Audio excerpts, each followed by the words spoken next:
यत्कृपातमहं वन्दे श्रीगुरुं दीनतारिणम्। वंशकल्पतरुभ्यश्च कृपासिन्धुभ्यैव च पतितानां पावनेभ्यो वैष्णवेभ्यो नमो नमः। नमो महावदन्याय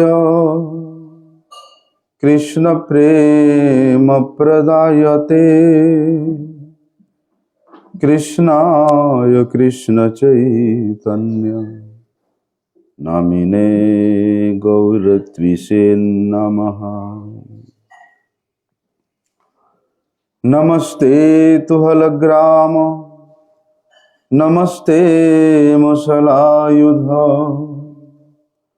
नमस्ते रेवतीकान्त नमस्ते भक्तवत्सल नमस्ते बलिनाम श्रेष्ठ नमस्ते धरणीधर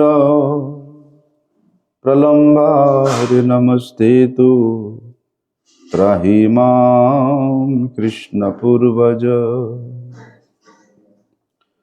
भुजे सव्य वेणुं शिरसि सिखिपिच्छं कटितटे दुकुलं नेत्रान्ति सहचरि कटाक्षं च विदधते सदा श्रीमद्वृन्दावन वसति लीला परिचयो जगन्नाथ स्वामी नयन पथगामी भवतु मे। हे कृष्ण करुणा सिंधु दीनबंधु जगतपते गोपेश गोपिका कांत राधा कांत नमस्तुते। तप्त कांचन गौरांगी राधे वृंदावनेश्वरी वृषभानुसुते देवी प्रणमामि हरिप्रिये। वंदे नंदव्रजस्त्रीणां पादरेणुम् अवीक्ष्णसः यासां हरिर्कथोद्गीतं पुनाति भुवनत्रयम्। भक्त्या विहीनमपराधलक्ष्यै क्षिप्ताश्च कामादितरङ्गमध्ये कृपामयी त्वां शरणं प्रपन्नं वृन्दे नुमस्ते चरणारविन्दम्। पतित पावन परम करुणामय परम आराध्यतम श्री गुरुपाद पद्म नित्य लीला प्रविष्ट विष्णुपाद परमहंस परिव्राजकाचार्य अष्टोत्तर शत श्री श्रीमत् शिल भक्ति वल्लभ तीर्थ गोस्वामी गुरु महाराज जी के श्री अभय चरणारविंद में साष्टांग दंडवत प्रणाम करते हुए उनकी अहेतु की कृपा प्रार्थना करता हूँ। परम आराध्यतम शिक्षा गुरुपाद पद्म नित्य लीला प्रविष्ट विष्णुपाद परमहंस श्री श्रीमत् शिल भक्ति विज्ञान भारती गोस्वामी महाराज जी के श्रीपाद पद्म में साष्टांग दंडवत प्रणाम करते हुए उनकी अहेतु की कृपा प्राप्त।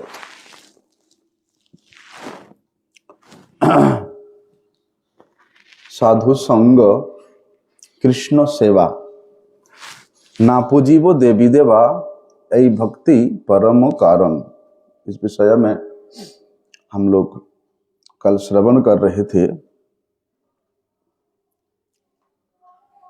कि साधु संग, कृष्ण सेवा, कृष्ण सेवा साधु संग में ही प्राप्त होता है। कृष्ण सेवा का अधिकार साधु जन ही प्रदान करते हैं। कृष्ण सेवा का परिपाटी साधु जन ही सिखाते हैं और यही साधु संग ही वास्तव में भगवान के सामुख्य प्राप्त कराने का ये द्वार स्वरूप है। इसलिए साधु संघ के इतना विशेष महिमा को वर्णन करते हुए वहां नरोत्तम दास ठाकुर कह रहे हैं, अरे जिस साधु संघ के प्रभाव से संसार के जो बहिर्मुख जीव है वे भगवान के सामुख्यता प्राप्त करता है, बोलते उसी साधु संघ के प्रभाव से ही वही भगवान के पाद पद्म में उसी जीव का श्रद्धा, रति, भक्ति ये निरंतर बढ़ता रहता है।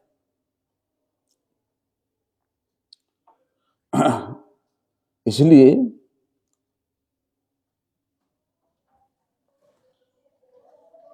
वहां बताया है, लेकिन जिन साधुओं में भगवान के प्रति उन्मुखता नहीं है, जिन साधुओं में भगवान के प्रति प्रेम भाव नहीं है, बोलते इस प्रकार के साधुओं के संग यदि करोगे तो संग करने वाला का भी कभी भगवद उन्मुखता नहीं हो सकता है और ना ही भगवान के नाम, भगवान के कथा, भगवान के सेवा के प्रति उसका श्रद्धा, रति और ना ही प्रेम जागरित हो सकता है, नहीं हो सकता है। इसलिए इस प्रकार के संग से, भगवत विमुख साधुओं के संग से कभी भी आप भगवत उन्मुख प्राप्त नहीं कर सकते हो। शास्त्र में वर्णन है,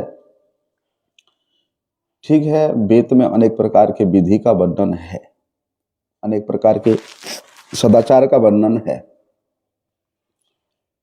तो कुछ साधु क्या करते हैं, उस वेद विधि का, उस वेद के अनुरूप सदाचार का पालन करके भगवान का भजन करते हैं, लेकिन कहते हैं कि केवल वेद विधि के अनुसार सदाचार परायण होने से भगवान के प्रति श्रद्धा, रति, भक्ति उत्पन्न नहीं हो सकता।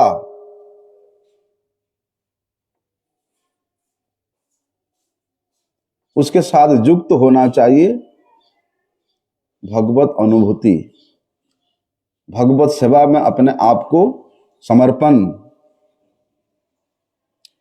इसलिए जो बोलते भक्ति मार्ग के साधु है, ऐसे भक्ति मार्ग उन्मुखी साधु के यदि संग करेंगे तो वहां भगवान के प्रति उन्मुखता प्राप्त होगा।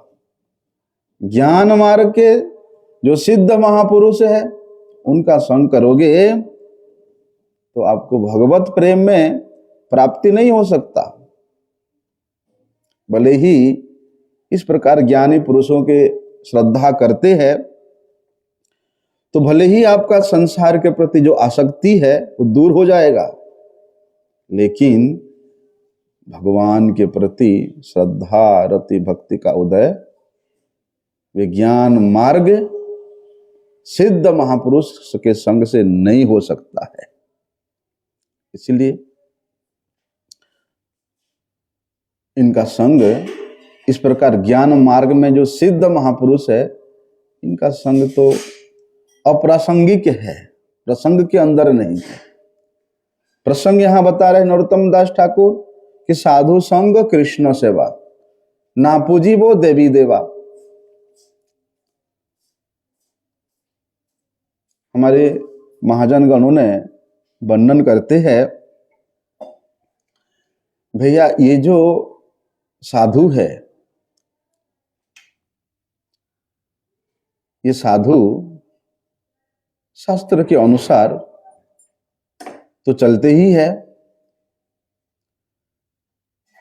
उस शास्त्र के अनुसार चलते चलते अपने परंपरा क्रम से उनको भगवत प्रेम की भी प्राप्ति हो जाती है। लेकिन उसका भी 3 श्रेणियां शास्त्र में बताया गया है। बोलते भगवान के जितने भी पार्षद है, प्रियजन है, भगवान के भक्त है, उनमें से जो भक्ति सिद्ध महापुरुष है वो कैसे होते हैं? वे भक्ति सिद्ध महापुरुष ये 5 भौतिक शरीर को त्याग करके भगवान के सेवा के उपयोगी शरीर प्राप्त कर लेते हैं। वो भी जिस प्रकार भगवान सच्चिद आनंदमय विग्रह है, उसी प्रकार वे भक्ति सिद्ध महापुरुष भी इस 5 भौतिक शरीर को त्याग करके वे भी सच्चिद आनंदमय पार्षद देह प्राप्त करते हैं। इसलिए जितने भी उत्तम महाभागवत है, उन उत्तम महाभागवत में वे पार्षद देह प्राप्त किए हुए जो भक्त है वो सबसे श्रेष्ठ है। उत्तम महाभागवतों की यहां श्रेणियां बोल रहा हूं मैं। ये उत्तम महाभागवतों में भी सबसे श्रेष्ठ है, उत्तम श्रेष्ठ है। मध्यम भी है और कनिष्ठ भी है। मध्यम जो है उनको निर्धुत कषाय के नाम से वर्णन आता है। भले ही इस प्रकार के उत्तम भक्त मध्यम श्रेणी के वे इस 5 भौतिक शरीर में रहने पर भी जिनके हृदय में लेश मात्र भी संसार के किसी भी कामना वासना के प्रति आसक्ति जागृत नहीं होता, ऐसे कि उनके संस्कार में ही नहीं है, वे है निर्धुत कषाय। ये उत्तम महाभागवतों में ये मध्यम श्रेणी के है। और एक कनिष्ठ जिनको कि मूर्छित कषाय के रूप में वर्णन करते हैं, वो कैसा है? बोलते ये भी उत्तम महाभागवत है, लेकिन ये भक्ति सिद्ध महापुरुष तो है ही, लेकिन भक्ति सिद्ध महापुरुष होने पर भी हृदय में यदि अति सूक्ष्म रूप से किसी सात्विक कामना या संस्कार रह जाता है, तामसिक या राजसिक नहीं, किसी सात्विक कामना या संस्कार अभी थोड़ा सा बाकी है, किंतु भक्ति योग के प्रभाव से वे वासनाएं भी, वे संस्कार भी मूर्छित हो जाती है, सुप्तावस्था को प्राप्त कर जाती है। लेकिन सुयोग मिलते ही भगवान भी, भगवान का ही उपास्य है ना, सुयोग मिलते ही भगवान भी किसी ना किसी प्रकार से उसके मन में जो थोड़ा सा सात्विक संस्कार है, वासना है, उसको भोग करा करके अपने चरणों में उसको खींच लेते हैं। इसलिए ऐसे महापुरुष ये उत्तम महाभागवतों में कनिष्ठ है। जैसे कि उत्तम महाभागवत देवर्षि नारद जी, मध्यम महाभागवत हुए सुखदेव गोस्वामी, मध्यम में आते, उत्तम महाभागवत में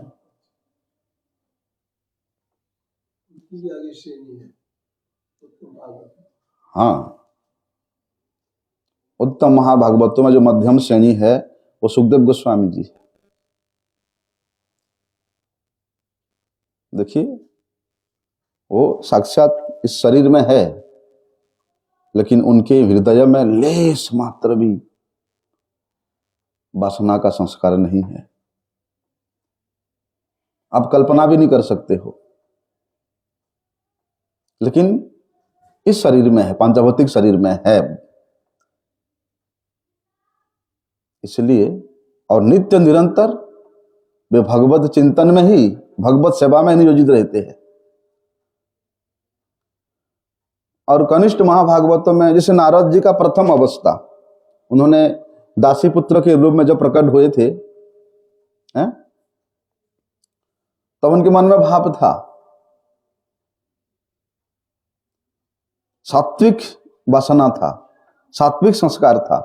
जब ये दासी पुत्र के रूप में प्रकट हुए, जब उनके माता को सर्प दंशन से मृत्यु हो जाती है, तब नारद जी सोचते हैं कि अच्छा हुआ, भगवान का ही बड़ा कृपा है कि बंधन स्वरूप, आसक्ति स्वरूप, ममता स्वरूप वो माता भी छूट गई।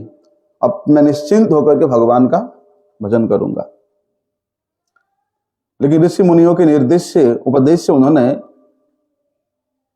भगवत परायण होकर के केवल भगवान का ही ध्यान में, भगवान के चिंतन में लगे रहे। लेकिन उनमें भी थोड़ा सा सात्विक संस्कार वासना था, जिसके फलस्वरूप उनको ऐसा, उसके बाद जो जन्म हुआ ब्रह्मा जी के नाक से, तब वे उत्तम महाभागवत के रूप में परिणत। इसलिए तो किस प्रकार के महाभागवत का हम लोग संग कर रहे हैं, उस संग का प्रभाव का तारतम्य हम लोगों को समझना चाहिए। क्योंकि जिस प्रकार के भक्त का संग कर रहे, साधु का संग कर रहे हैं, उस प्रकार के श्रद्धा का उदय हमारे हृदय में होता है। और बोलते हैं महाभागवत के संग और उनका कृपा का फल है श्रद्धा का उदय होना। यदि संत का संग कर रहे हैं, वैष्णव का संग कर रहे हैं, लेकिन भगवान के प्रति हमारा श्रद्धा भक्ति जागृत नहीं हो रही है, या तो हम में खोट है या उनमें खोट है।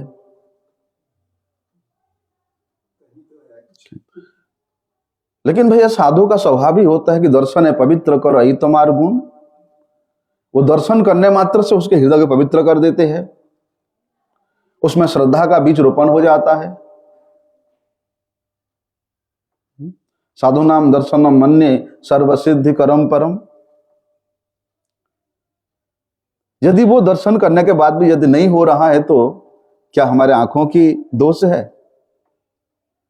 या उनमें वो गुण नहीं है? विचार करने वाली बात है। तो भक्ति के तारतम्य के अनुसार हम किस प्रकार का संग कर रहे हैं, वहां संग का प्रभाव भी उसी प्रकार का ही पड़ता है। कुछ लोग क्या सोचते हैं, अरे हम लोगों को गुरु पदाश्रय करने की, कोई साधु संग करने की कोई आवश्यकता नहीं है। बहुत सारे पुस्तक पढ़ा है हमारे पास, उन पुस्तकों में पढ़ करके हम लोग भजन कर लेंगे, मंत्र सीख लेंगे। बहुत मंत्र है पुस्तकों में, क्या हानि है उससे? कुछ लोग सोचते हैं अरे हमारे माता पिता इतने बड़े भक्त हैं, हम किस गुरु के पास जाएं, या हमारे संबंधी जो है वो लोग तो भक्त है, हम उन्हीं के पास जाकर के उन्हीं से माला ले लेते हैं, उन्हीं से मंत्र ले लेते हैं। दूसरे किसी गुरु के पास जाने की क्या आवश्यकता है? कोई लोग सोचते हैं अरे हमारे वंश में ना, पहले वंश में कोई एक महापुरुष पैदा हुए थे, इसलिए हम उनके वंश है, इसलिए हम लोग भी गोस्वामी है। हम लोग भी महापुरुष है क्योंकि हमारे वंश में बहुत साल पहले किसी महापुरुष का प्रकट हुआ था, इसलिए हम स्वयं महापुरुष है, स्वयं गोस्वामी है, तो हम फिर दूसरे के पास दीक्षा लेने के लिए क्यों जाएं? परंतु महाप्रभु जी कहते हैं कि किवा विप्र किवा न्यासी शूद्र के नए जय कृष्ण तत्ववेत्ता सही गुरु है। कोई भी हो, कृष्ण तत्ववेत्ता यदि नहीं है, कृष्ण कृपा का अनुभव करता यदि नहीं है, जिनमें श्रद्धा रक्ति प्रेम का उद्रेक नहीं है, वो व्यक्ति गुरु नहीं हो सकता है। इसलिए तस्मात् गुरुम प्रपद्येत जिज्ञासु श्रेयोत्तमम शाब्दे परिचय स्नातम ब्रह्मण्योपसमाश्रम। श्री भगवान भी इस बात को कहते हैं कि भैया व्यक्ति किसी शिक्षक के पास क्यों जाता है, किसी गुरु के पास क्यों जाता है? उसका क्या कर्तव्य है, क्या अकर्तव्य है, जब नहीं जानता है, उसको जानने के लिए कि मेरा क्या कर्तव्य है, क्या अकर्तव्य है, इस विषय में जो जिज्ञासी व्यक्ति है, वही व्यक्ति ही उत्तम रूप से अपना कल्याण कैसे कर सकता है। उसको जानने के लिए मेरे लिए क्या कर्तव्य है, मेरा लिए क्या करणीय है, और मेरा उत्तम कल्याण किस में है, बोलते इसको जानने के लिए जीव को गुरु पदाश्रय करना ही पड़ेगा। लेकिन ऐसे गुरु नहीं कि हमारे कुल में तो पहले गुरु हुए वही गुरु हो गए, हमारे सगे संबंधी तो भैया संत वैष्णव है वही गुरु बना लिया है? नहीं, बताइए वहां पर ब्रह्मण्युपसमाश्रयम, बोलते जो जिनको भगवत अनुभूति की प्राप्ति हुई है, और भगवत अनुभूति प्राप्त जो महात्मा है, उनका दर्शन ही बड़े निराला है। देखो हमारे गुरु जी को, हमें सप्रसन्न वदन है, शांत स्वरूप, गंभीर स्वरूप, वदान्य स्वरूप, तितिक्षु स्वरूप।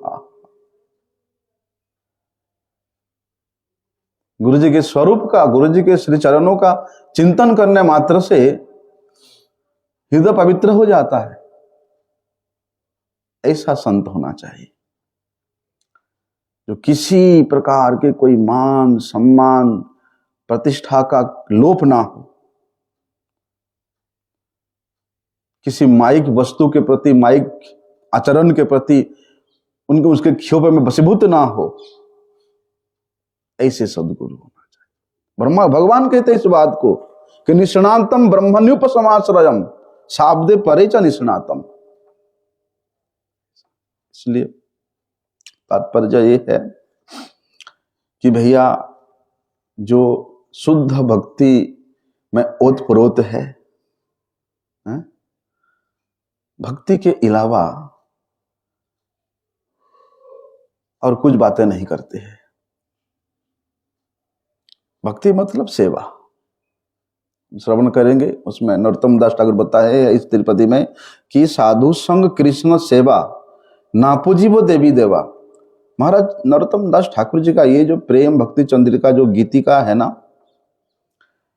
इसका एक एक शब्द में आप कितने विस्तार से हम लोग इसको श्रवण कर सकते हैं।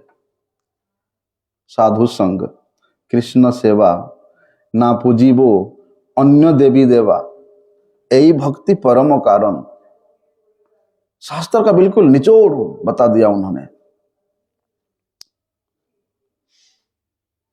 इसलिए ऐसे शुद्ध भक्ति से जो ओतप्रोत होना चाहिए, विशिष्ट होना चाहिए, सुसिद्धांत विद होना चाहिए, निर्मल चरित्रवान होना चाहिए, सरल होना चाहिए, निर्लोभ होना चाहिए, तब जाकर के जो मायावादी रूपी कुसिद्धांत है उसको रहित होना चाहिए, उसको खंडन करने वाला भी होना चाहिए। भगवान की सेवा में हमेशा सुदक्ष होना चाहिए, आलस्य रहित होना चाहिए, और विशेष रूप से भगवान के नाम में परायण होना चाहिए। ऐसे व्यक्ति ही, ऐसे संत की संग, ऐसे वैष्णव का संग, ऐसे गुरु का पदाश्रय जीव के हृदय में तुरंत श्रद्धा रति भक्ति अनुक्रमिष्यति। भले ही चाहे वो किस जाति का हो, किस कुल का हो, किस वर्ण का हो, किस आश्रम का हो, उसका कोई भी यहाँ विचार नहीं है। दूसरी ओर विचार करें, शिष्य भी ऐसा होना चाहिए, निरलस्य होना चाहिए, आलस्य रहित होना चाहिए, श्रद्धावान होना चाहिए, शुद्ध चरित्र होना चाहिए, भगवत भक्ति प्राप्त करने के लिए लालायित होना चाहिए, अभिलाषी होना चाहिए। वही व्यक्ति शिष्य होने योग्य है। अपना शिष्य संख्या बढ़ाने के लिए ट्रेन में मिले, बस में मिले, रास्ते में मिले, दे दो उसको, शिष्य बना दो, यही योग्यता है। गुरु जब शिष्य को अधिकारी समझे तब जाकर के उस शिष्य को शिक्षा दीक्षा आदि प्रदान करे। शिष्य भी जब गुरु को शुद्ध कृष्ण भक्त निश्चित करके अनुभव करे तब जाकर के उनके प्रति श्रद्धायुक्त होना चाहिए। भेड़ चाल के मापी नहीं। अरे सभी लोग हाँ गुरु बना रहे, चलो चलो गुरु बनाओ, कोई मंगल होगा नहीं। तब जाकर के गुरु उस शिष्य को शिक्षा प्रदान करना चाहिए। ऐसा। और हम लोग तो श्रवण करते हैं, शिक्षा गुरु के विषय में श्रवण करते हैं और दीक्षा गुरु के विषय में श्रवण करते हैं। ये जो श्रवण गुरु है ना, जिनसे हम लोग श्रवण करते हैं, वही शिक्षा गुरु ही है, अलग नहीं है। इसलिए श्रवण गुरु शिक्षा गुरु दोनों को एक बोला गया है, लेकिन दीक्षा गुरु एक होते हैं। दीक्षा गुरु के निकट दीक्षा प्राप्त करके प्रत्येक शिष्य को अर्चन प्रणाली का शिक्षा अवश्य ग्रहण करनी चाहिए, अवश्य। एक दीक्षा लेने के बाद ये शिष्य का प्रथम कर्तव्य होता है कि वे भगवत अर्चन का शिक्षा अवश्य ले।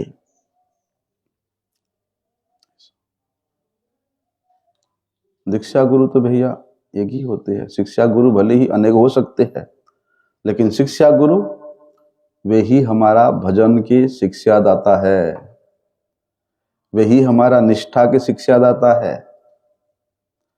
इसलिए दोनों में कभी भी भेद नहीं समझना चाहिए।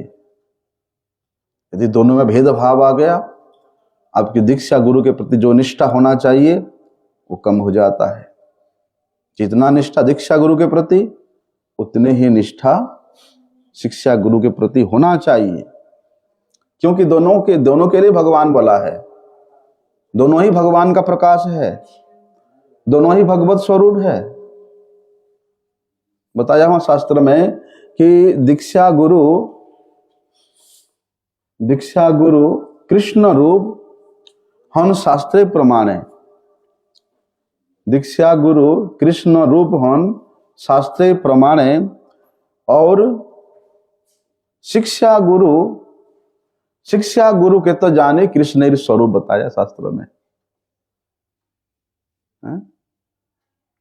शिक्षा गुरु के तो जाने कृष्ण स्वरूप चैतन्य चरितामृत में स्पष्ट रूप से बताया है।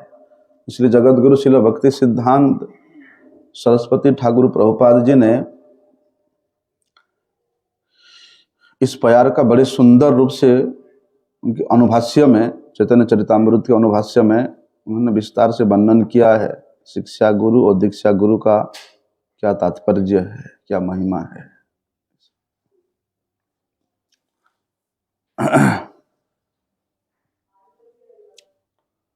कुछ लोग क्या सोचते हैं,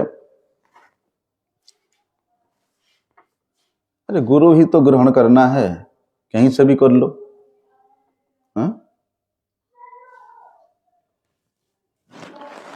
इस प्रकार बिना सोचे समझे यदि वे व्यक्ति मायावादी सन्यासी का या केवल वैष्णव नामधारी जो प्राकृत सहजिया है ऐसे व्यक्ति का, या जो भजन के प्रति अनभिज्ञ है, जो कुल गुरु है उनका, या कोई भेड़ चाल के मापी नई सिखाया हुआ गुरु का चरणाश्रय करके समझते हैं कि हम लोग तो भैया सदगुरु प्राप्त कर लिया है।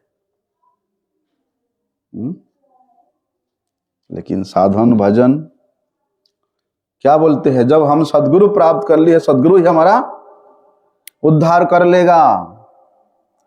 हमें साधन करने का, भजन करने का कोई प्रयोजन नहीं है। बोलते हैं ना इसे,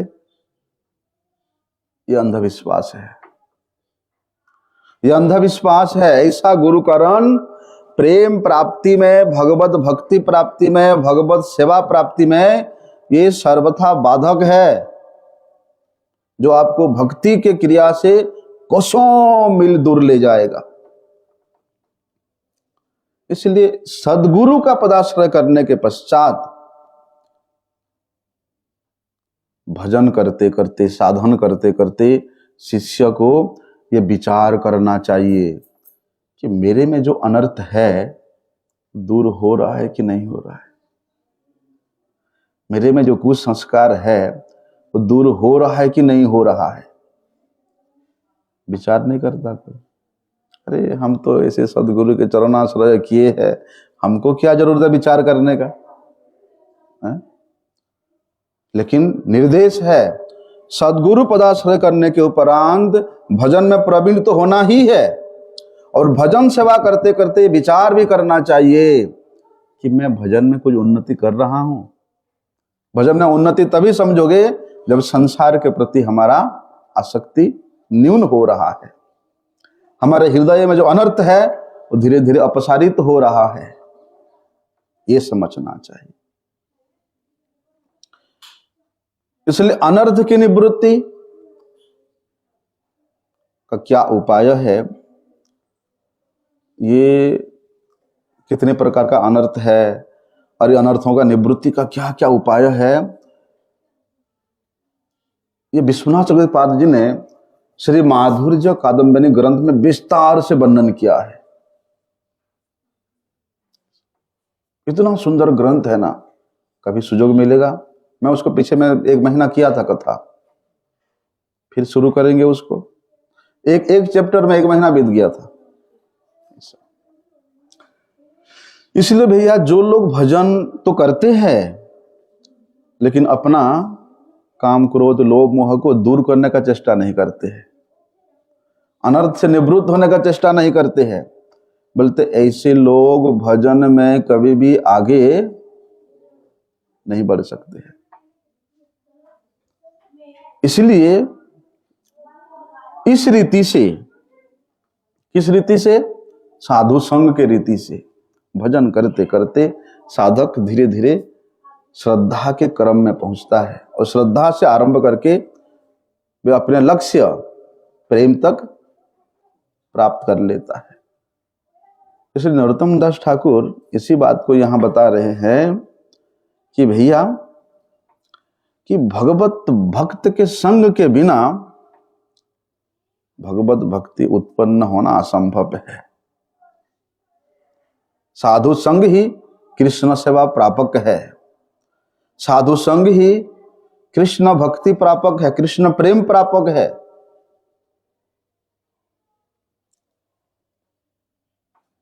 लेकिन वहां कहते हैं शास्त्र में भी, जो पूर्व संचित सुकृति संपन्न व्यक्ति है उसी व्यक्ति को ही इस प्रकार के निर्मल साधुओं का संग प्राप्त होता है, अन्यथा नहीं। शास्त्र में भी कहता है भैया साधु संग सर्व शास्त्र कहे, लव मात्र साधु संग सर्व सिद्धि। ऐसा इसलिए इस प्रकार के जो साधु संग है उसका तुलना आप दूसरे किसी से कैसे कर सकते हो? तुलना ही नहीं है महाराज। बताया है शास्त्र में, श्रीमद् भागवत में, कि तुलयामि लबे नापि न स्वर्गम न पुनर्भवम भगवत संग संगस्य मर्त्यानाम के मुताशिष। बताया है कि अति अल्प समय का काल भी ये व्यक्ति जो साधु संग करता है, अति अल्प समय का साधु संग जो फल देता है, बोलते उस फल के साथ स्वर्ग का अपवर्ग अर्थात मुक्ति का भी तुलना नहीं है।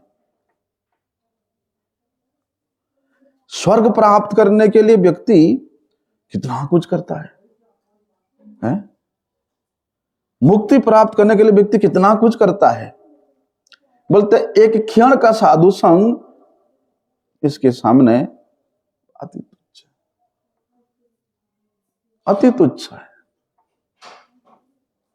मतलब एक क्षण का साधु संग आपको कितने स्वर्ग प्रदान कर सकता है, कितना अपवर्ग प्रदान कर सकता है। और ये संसार के जो भोग विलास की वस्तु है उसको तो क्या कहना, जो शारीरिक सुख देने वाला वस्तु है, व्यक्ति है, उन सुखों की तुलना उसके साथ हो ही नहीं सकता है। इसकी बात श्री नरोत्तम दास ठाकुर जी ने साधु संग के बाद कृष्ण सेवा की बात करते हैं। साधु संग कृष्ण सेवा। वास्तव में हम लोग जो भक्ति करते हैं, हरे कृष्णा, वो भक्ति का अर्थ ही सेवा है। सेवा स्वयं को समर्पण करना ही सेवा है, स्वयं को दे देना ही सेवा है।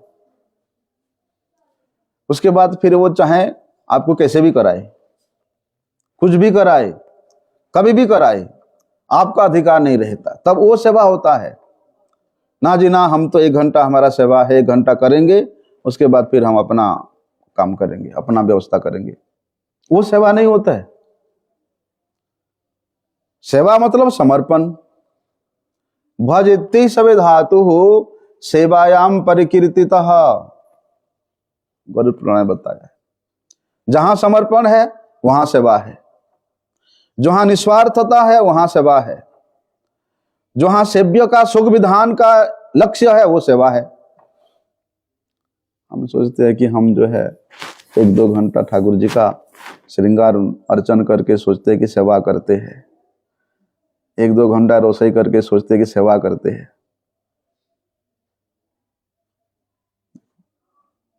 कितना सूक्ष्म विचार है, कितना सूक्ष्म विचार है। समर्पण के बिना सेवा हो ही नहीं सकता है।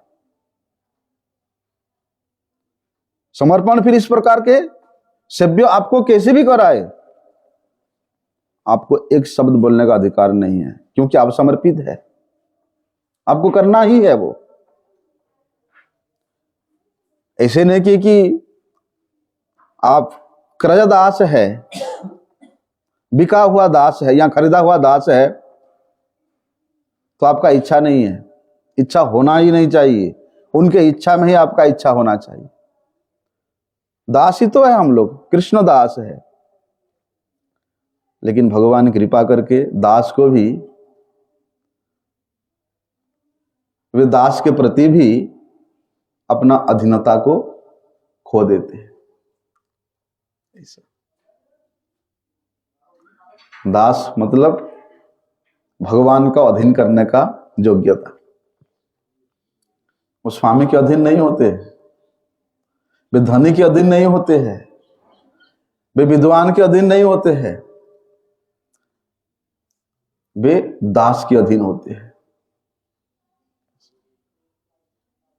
बोलते हैं ना, तबो ना छाड़े आस तबे हई दासेर दास। भगवान कहते हैं कि मेरे दासत्व करते करते करते करते वो व्यक्ति एक बार भी नहीं सोचा कि मैं क्यों दास बन करके रहूं, छोड़ के चला जाऊं, मैं स्वतंत्र हूं, मैं किसी का दासत्व क्यों करूं। तो भगवान कहते हैं मेरे दासत्व करते करते वो अपने आप को अति न्यून भी क्यों ना समझे, लेकिन मेरे दासत्व को ना छोड़े, तो मैं खुद उसके दास के दास हो जाता हूं। कितनी बड़ी बात देखो।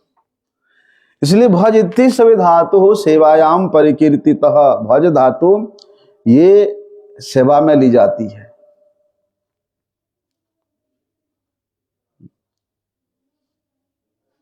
प्रत्येक इंद्रियों के द्वारा सेवा।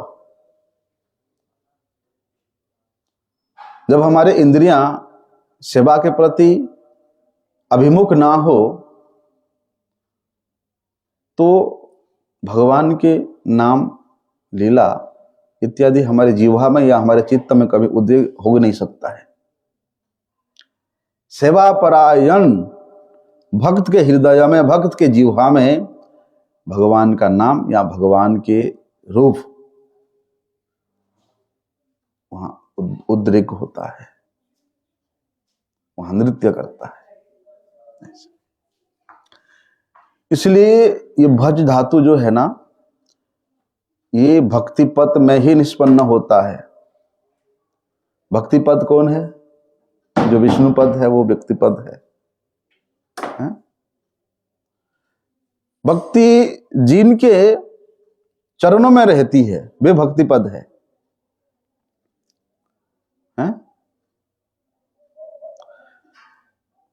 किनके चरण में रहती है? गुरु के चरण में रहती है, वैष्णव के चरणों में रहती है, जो कि भक्ति के स्वरूप है, भक्ति के बहुत घनीभूत विग्रह है। इसलिए कृष्ण सेवा का अर्थ है, ये जो नवदा भक्ति के विषय में हम लोगों ने पीछे श्रवण किया, इस नवदा भक्ति के माध्यम से श्री कृष्ण का सेवा करना, ये कृष्ण सेवा है। लेकिन बोलते हैं साधु संग के बिना ये नवदा भक्ति के तत्व भी हमारा बोधगम्य नहीं होता है। साधु संग के बिना ये नवदा भक्ति जाजन करने का योग्यता ही प्राप्त नहीं होता है। इसलिए नवदा भक्ति का जाजन किस लिए है? प्रेम प्राप्ति करने के लिए है। किस प्रकार से? किस प्रकार का प्रेम? बोलते अव्यभिचारी रूप से, जहां किसी प्रकार का कोई व्यभिचार नहीं है। भक्ति ही अव्यभिचारिणी, अव्यभिचारिणी भक्ति जब होता है तब वहां प्रेम की प्राप्ति होती है। जैसे नरोत्तम दास ठाकुर बताया है वहां कि साधु संगे कृष्ण सेवा, दोनों एक दूसरे के प्रायवाची है, एक दूसरे के बिना हो ही नहीं सकता। साधु संग के बिना कृष्ण सेवा हो ही नहीं सकता।